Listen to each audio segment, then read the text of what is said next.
Hello, welcome back to Galactic Goddess TV. I'm Radhaa Nilia, and today's guest is my dear sister, Eva Vennari, founder of the Elevate Institute and a true holistic healer. She runs retreats with mystic traditions, and today we're going to discuss the lore and the reality of dragons. So, welcome, Eva. Hi, glad to be here. I'm really excited about this conversation, and let's just start off with how dragons are part of so many cultures around the world, the East, the West, ancient, indigenous, let's just jump right in. Yeah, it goes back for so long. This is one of my favorite topics, and it's very near and dear to me. I've always loved dragons. I mean, who doesn't think about, the European dragons, and you got Arthur and the Knights of the Round Table and them trying to kill dragons, which I'm like, well, that could be a reason why there are no more dragons around here. But when we think back to ancient traditions, it's all over the world. It's not limited to just, fairy tales from Europe. It is China. Thailand, of course, Europe, it's all over the world, Korea. And there's more than just the fun little quips about it. Hmm. It's the magic is sometimes in the reason for working with dragons is sometimes brought into today's everyday life. And these are the fun things I want to talk about today.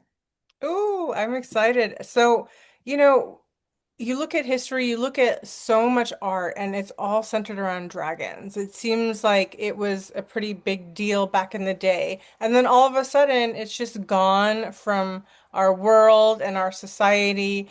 Like, what's that about? Oh, that's another fun little topic. So I'm a bit of a nerd. I love Star Trek. I love Lord of the Rings. I love all of these fantasy things that probably are more fun to live in the mind than they would be in reality because they didn't have indoor plumbing. But when we're thinking about dragons and all of the other beings that were part of our reality that are also part of our lore. We're talking about elves, we're talking about fairies, we're talking about um, just all kinds of magical beings. Well, a dragon is also considered a magical being. What happened to the unicorns? What happened to all of those elemental beings, Right? Yeah. right?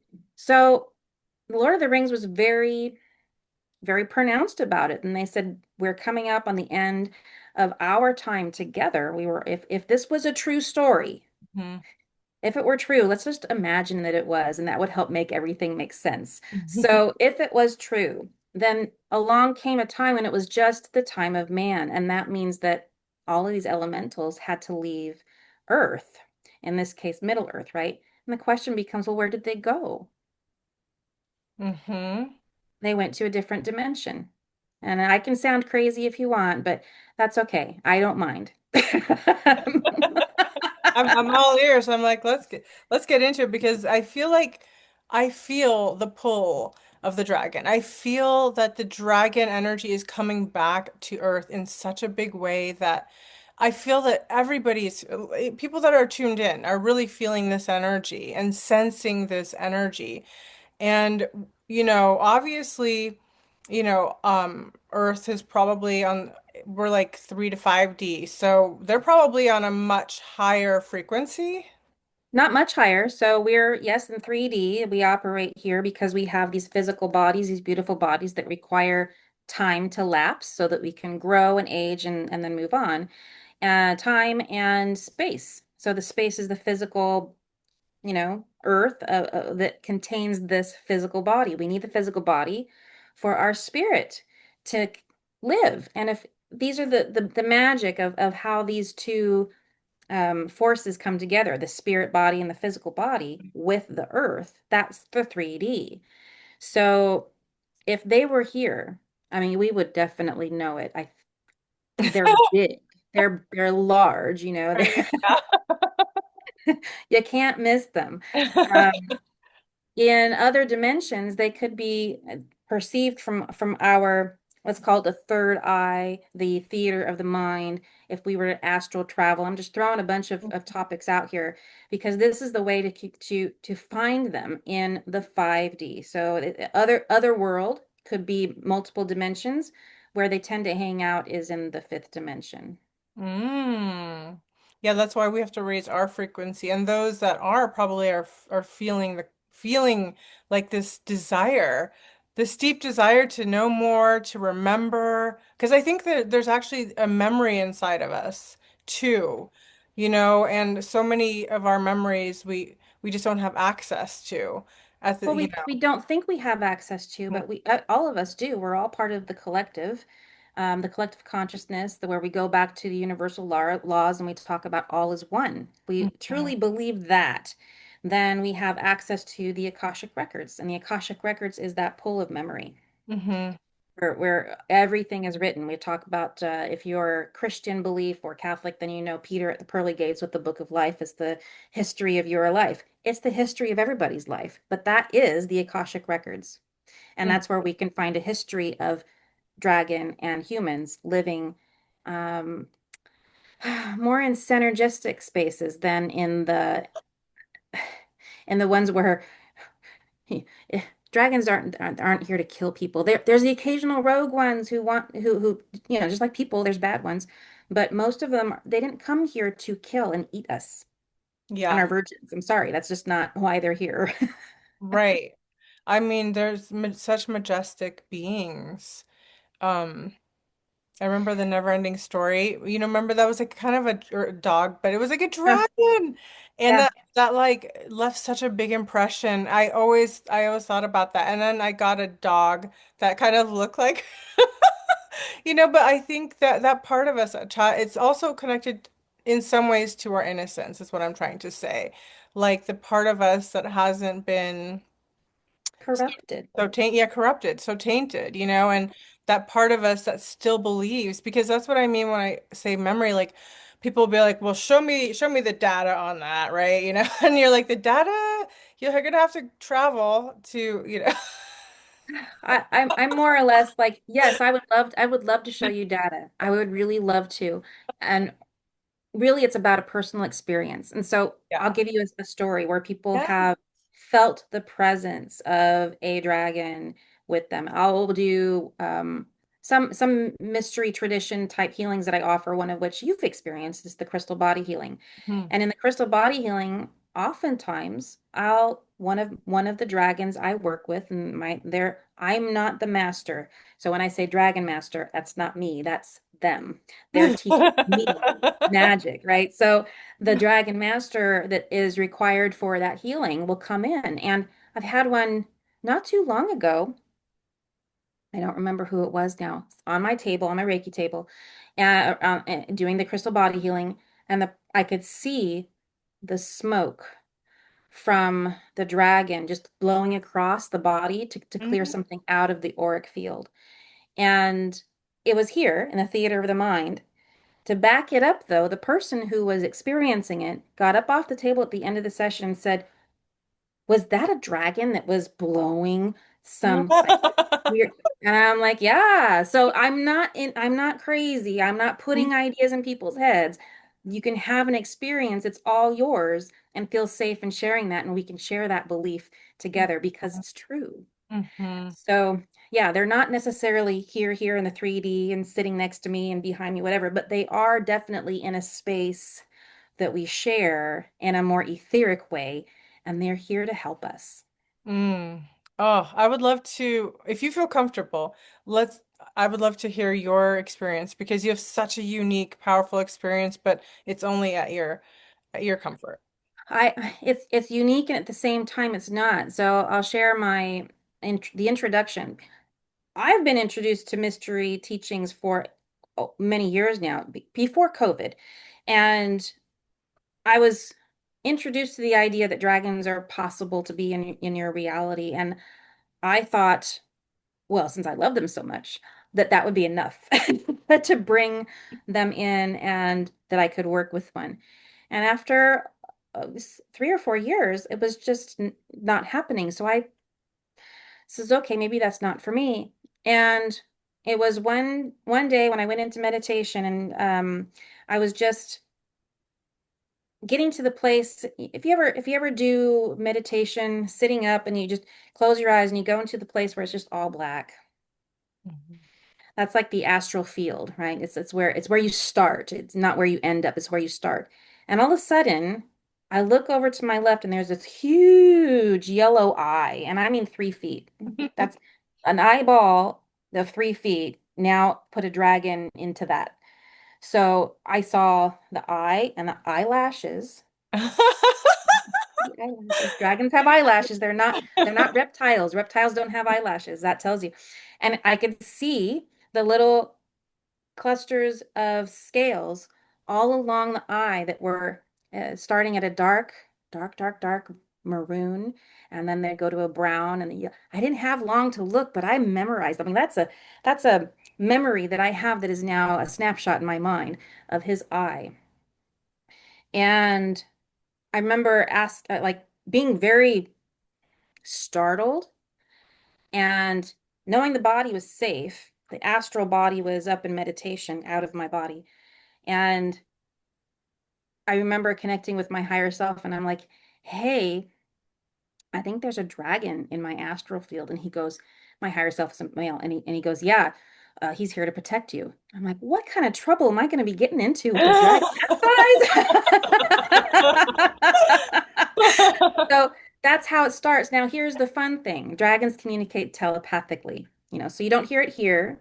If you're clairaudient, you hear it from the outside of you, right?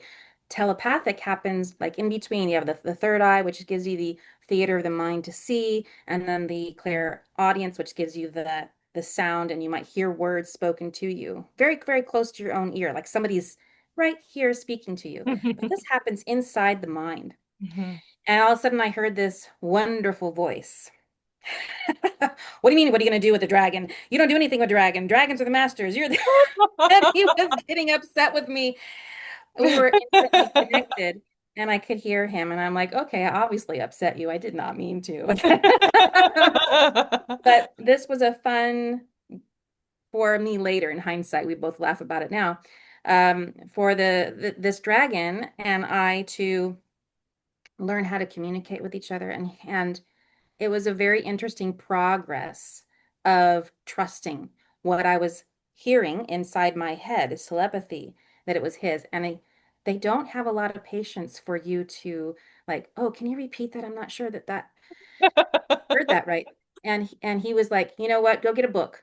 Okay, he knew about Amazon. This is a modern, go get this book, go buy that, read this. And then he gave me something. So I bought the book, and he goes, don't open it yet. And he gives me, so I see this claw coming at me with this beautiful pendant, blue pendant. Mm. And it's in my mind's eye again. Gift. Gift's given you a dragon in your mind's eye. What do you do? Receive. Yeah, you either believe it or you think, oh, I'm crazy now. And it's much more fun to go, well, I can be both. I can be crazy and it can be real. It's all right. So here was my experience. And so he gives me this blue stone, and then he says, go and open the book. And the very first thing I read was dragons will introduce themselves to you through meditation, and they'll show you their eye. That Mm. was the first one. And I was like, okay. And he goes, I hear in my head, flip to the next chapter. And this is the first gift a dragon will give you is a blue amulet. Mm. Again, I was like, okay, all right. Like, So, "Oh." so there's ways that no one else Mhm. can. I mean, what about the woman who wrote that book? How crazy she must have felt and Mhm. thinking, I'm going to write this down so that people can find it and use it as a guide to know that for sure that what they're experiencing is real to them. Mm. Takes a lot of courage, right? But So, it's needed because people want to know. They're feeling it, and um yeah, we've come into a culture that's so indoctrinated and from all the witch hunts, and they've really burned it out of us, right? So we question, and but I love that you felt it. Like you could feel. You're very sensitive, spiritually speaking, and so you probably felt the energy when you saw the eye. Did you think, what did you first think it was when you saw I it? knew what it was right away. I Yeah. knew, I knew he was a dragon. I did not know what we were going to achieve together. And So you might be wondering, it's like, well, why would a dragon come into experience? I'm a healer. And I knew a long time ago, one of my missions is to help heal humanity in whatever way that is. So, there's so many ways that you can show up in a space, even if it's just to be kind to a person in a place, like to the waitress that you just all got chewed out, you can be kind. That's healing. But physical body healing, spiritual healing, I have several spiritual gifts that had not been fully developed and used in an amplified way. I didn't know that he was going to amplify that even further with his magic and mine together. And that's been eye-opening. That's been really eye-opening. Yeah, I'll just stop that there. To do more. Yeah. So, I mean, and then let's talk about integrity and how this works because there's a lot of people just being like I hang out with dragons or what's up with that? What's how do So, dragons work because they're on a much higher frequency than we are, right? So, yeah, yeah, I see people walking around with like a dragon shirt or an amulet here or, something that tells me that they love dragons. And so I'll ask and I'll go up to them and I'll speak right to it. Oh, do you work with dragons too? Oh, yeah, I love dragons. I asked if you worked with them. And most people will say some version of the following. When I ask more questions, I go, "Oh, how do you communicate with your dragon? They're your dragon." First of all, don't say that. That'll piss them off. But the how do you communicate with the master dragon you have? And if they don't say telepathically, then they're not dealing with dragons. I don't know what they're dealing with. And when I ask them more deeply, what kind of work do you do? Oh, I don't know. I just hold my amulet and I think about them. And I'm like, all right, that's not dragon magic. That is not dragon magic. You would know it if you had. So first of all, you're never alone. As soon as you have a dragon master at your side, he male dragons they bond to female bodied humans and then vice versa. So male humans bond to female dragons typically, and because magic needs that gender equality and balance. Um, and they're masters at magic. And without giving away too much of my mystery teachings, dragons brought magic to the planet. Mhm, They're the ones that taught Merlin, mhm. also another lore. Another, do we even know he exists?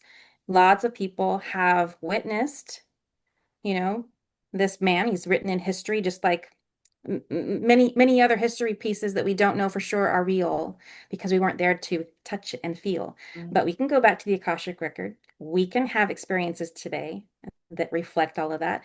And it's just amazing to me. I was showing you before we got on the call that the Korean culture, they make buildings today with these huge holes in the middle of sky-rise build. You can look it up and see these buildings that have huge holes. And the reasons they say are to let the dragons fly through Mm. because they're building a building in their space.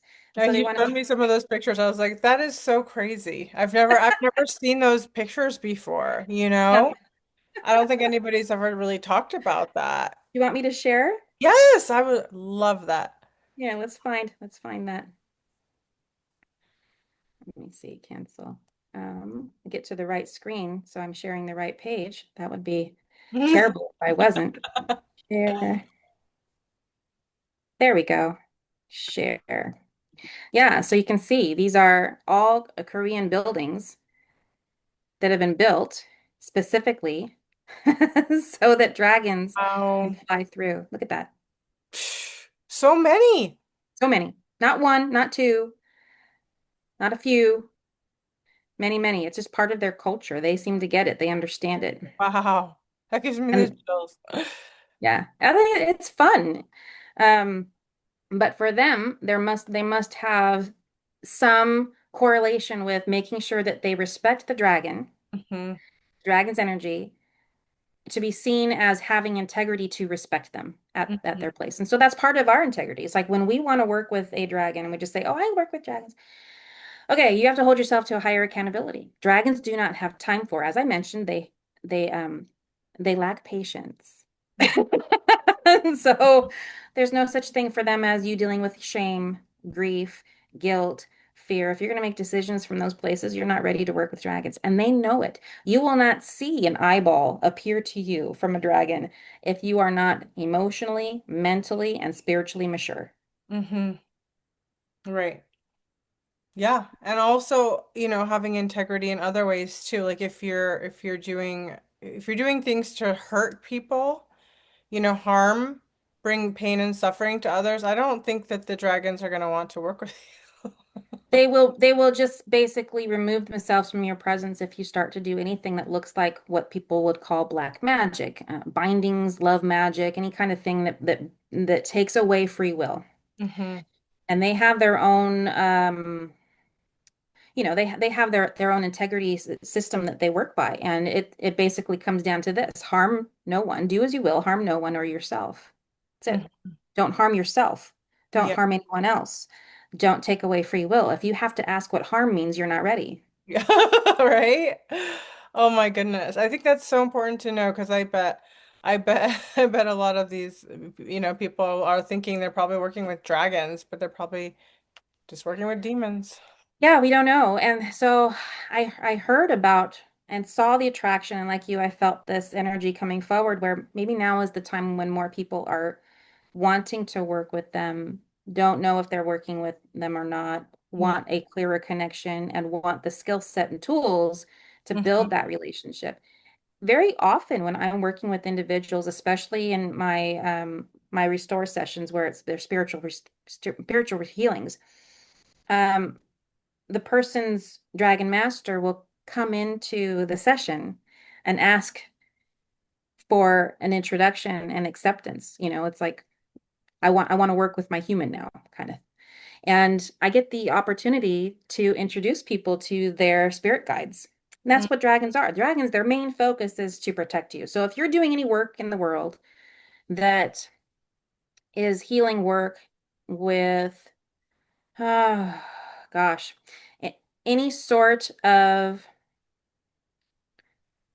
attachments energetically. So we're talking about elementals that are not here for your highest good, where you're Mhm. getting spiritually attacked. If you're feeling like you have um, people are attacking you, and it could be real people that are attacking you, real people that are being tyrannical, that want you to live your life based on their conditions versus your free will.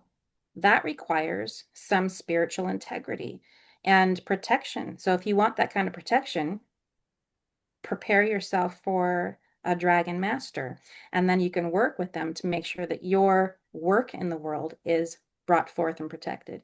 Mhm. That's my job, is to make sure that whatever gifts you have are then cultivated, nurtured, utilized, because if you're not utilizing your magic, we're all missing out. Mhm.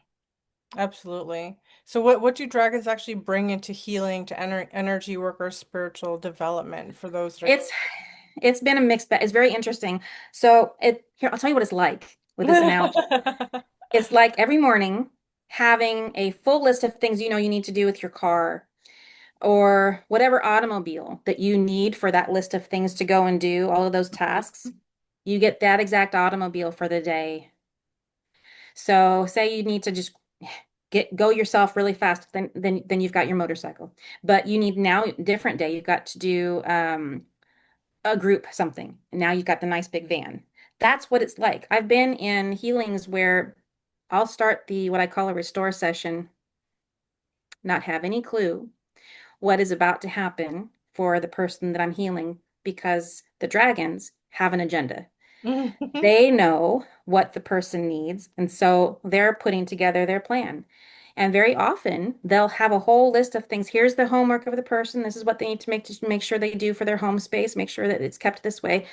Let's protect the elementals, make sure that all of the elements are accounted for and they have water and they have air, all of that. And we're going to put a protection around their house. Like all of these things are separate and individual to each person. So I can't say here's what to expect. It's more like expect the unexpected and everything is magical.